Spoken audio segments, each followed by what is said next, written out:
ایک بار حضرت محمد صلی اللہ علیہ وآلہ وسلم لوگوں میں بیٹھے ہوئے ان سے باتیں کر رہے تھے۔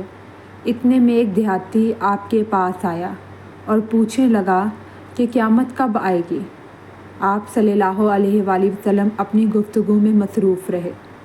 بعض لوگ جو مجلس میں تھے کہنے لگے، آپ صلی اللہ علیہ وآلہ وسلم نے دیہاتی کی بات سنی لیکن پسند نہیں کی، اور بعض کہنے لگے کہ نہیں، بلکہ آپ نے اس کی بات سنی ہی نہیں۔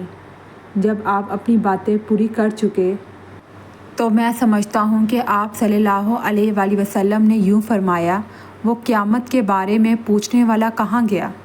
اس دیہاتی نے کہا، حضور صلی اللہ علیہ وآلہ وسلم میں موجود ہوں۔